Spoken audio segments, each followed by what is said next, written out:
Hi friends, welcome to Indhu's kitchen. இன்றைக்கி நம்ம சேனலில் ரொம்ப டேஸ்டான, நம்ம எல்லாருக்குமே ரொம்பவே பிடிச்சமான திருநெல்வேலி அல்வா எப்படி செய்கிறதுன்னு பார்க்கலாம். உங்களுக்கு வீடியோவில் பார்க்கும்போதே தெரியும் அல்வா எவ்வளோ சூப்பராக இருக்குன்ட்டு. சாப்பிட்றதுக்கும் ரொம்ப டேஸ்ட்டாக இருக்கும். நீங்கள் வாயில் வச்சோன்னே கரைஞ்சி போகிற அளவுக்கு அவ்வளோ சூப்பராக இருக்கும். கண்டிப்பாக ட்ரை பண்ணி பாருங்கள். அதுக்கு முன்னாடி நம்ம சேனலை சப்ஸ்கிரைப் பண்ணாதவங்க ப்ளீஸ் சப்ஸ்கிரைப் பண்ணிக்கோங்க. கூடவே பெல் ஐக்கானையும் கிளிக் பண்ணிவிட்டு ஆல்ங்கிற ஆப்ஷனையும் கிளிக் பண்ணிக்கோங்க. அப்போது தான் நம்ம வீடியோஸ் எல்லாம் உடனே உங்களுக்கு வரும். ஃபர்ஸ்ட் ஒரு பவுலில் 1 கப் அளவு கோதுமை மாவு எடுத்துக்கலாம். நீங்கள் எந்த கப்பில் கோதுமை மாவு எடுக்கிறீங்களோ அதே கப்லேயே மற்ற எல்லா பொருளையுமே மெஷர் பண்ணிக்கோங்க. 1 கப் கோதுமை மாவுக்கு 1/2 கப் அளவு தண்ணி தேவைப்படும். தண்ணியை கொஞ்சமாக சேர்த்து நல்லா சப்பாத்தி மாவு பதத்துக்கு பிசைஞ்சு எடுத்துக்கலாம். பாருங்கள், மாவு நம்ம பிசைஞ்சாச்சு. பிசைஞ்ச மாவை இந்த மாதிரி சின்ன பீசஸாக டிவைட் பண்ணி போட்டுக்கோங்க. டிவைட் பண்ணி போட்டதுக்கு அப்புறமா 1 கப் அளவு கோதுமை மாவுக்கு 3 கப் அளவு தண்ணி சேர்த்துக்கலாம். இப்போ இதை ஒரு தட்டு போட்டு மூடிட்டு ஒரு 2 மணி நேரம் அப்படியே ஊற வச்சுக்கோங்க. 2 மணி நேரத்துக்கு அப்புறமா பாருங்கள், மாவு நல்லாவே ஊறி வந்திருக்கு. இப்போ நம்ம கை வச்சு இந்த மாதிரி நல்லா கரைச்சி விட்டுக்கணும். நம்மளுக்கு மாவில் கட்டி கொஞ்சம் கூட இருக்கக்கூடாது. நல்லா கரைச்சி விட்டுக்கோங்க.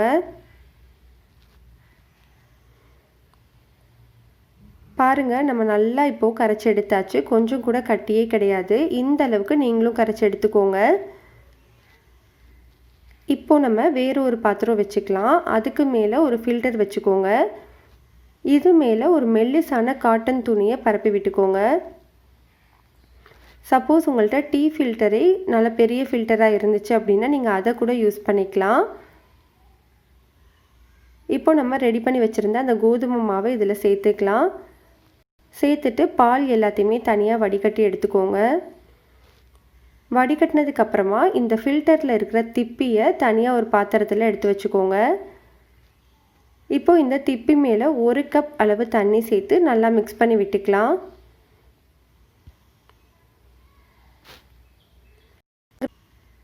நம்ம முதல்ல பால் எடுக்கிறதுக்கு எப்படி ஃபில்டர் மேலே துணி வச்சு வடிகட்டினோமோ அதே மாதிரி ரெண்டாவது பாலுக்கும் வடிகட்டி எடுத்துக்கோங்க.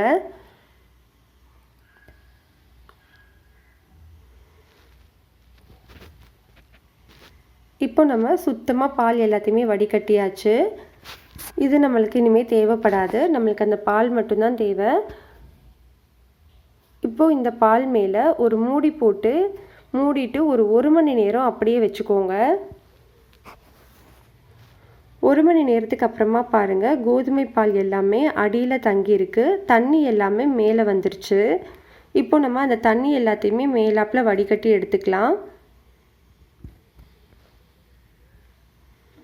இந்த மாதிரி வேறு ஒரு பாத்திரத்தில் வடிகட்டி விட்டுக்கோங்க.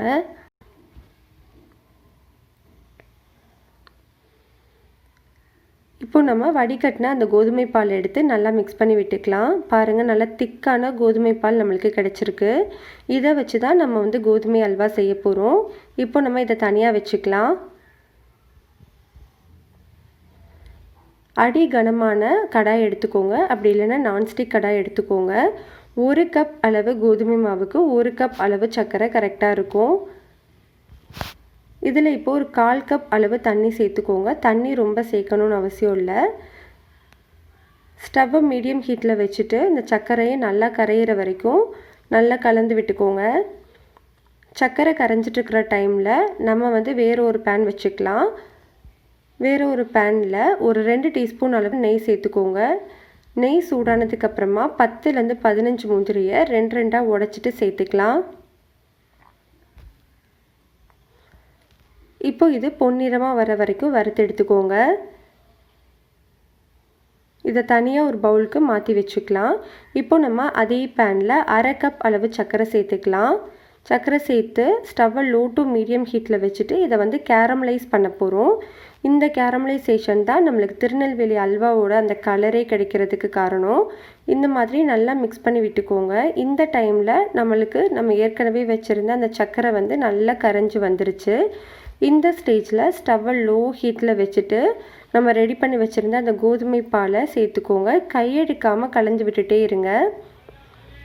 அதே சமயத்தில் நம்ம கேரமலைசேஷன் இன்னொரு அடுப்பில் இருக்குது, அதையும் மறந்துடாமல் கவனமாக பார்த்துக்கோங்க.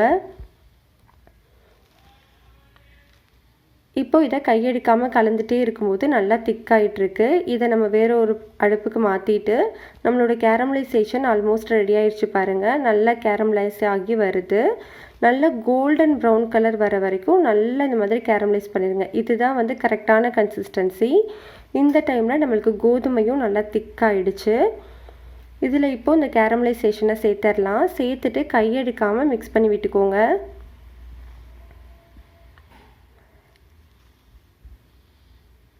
ரெண்டையுமே ஒரே டைம்லேயே பார்த்து கரெக்டாக பண்ணி எடுத்துக்கோங்க. நல்லா மிக்ஸ் பண்ணியாச்சு. மிக்ஸ் பண்ணதுக்கப்புறமா இடையில ஒவ்வொரு டீஸ்பூன் நெய்யாக சேர்த்துக்கோங்க. மொத்தமாக 1 கப் அளவு கோதுமை மாவுக்கு 1/2 கப் அளவு நெய் தேவைப்படும். ஒவ்வொரு டீஸ்பூனாக சேர்த்து நல்லா மிக்ஸ் பண்ணி விட்டுக்கோங்க. ஸ்டவ்வை லோ ஹீட்லேயே வச்சு செஞ்சுக்கோங்க. பாருங்கள், இந்த மாதிரி ஓரங்களில் நெய் பிரிஞ்சு வரணும். இதுதான் வந்து கரெக்டான பக்குவம். இந்த டைமில் நம்ம ஏற்கனவே வறுத்து வச்சுருந்த முந்திரியை சேர்த்துக்கலாம். கூடவே 1/2 டீஸ்பூன் அளவு ஏலக்காய் தூள் சேர்த்து மிக்ஸ் பண்ணிவிட்டு ஸ்டவ் ஆஃப் பண்ணிடுங்க. அவ்வளோதான், நம்மளுக்கு சூப்பரான திருநெல்வேலி அல்வா ரெடி ஆகிடுச்சு.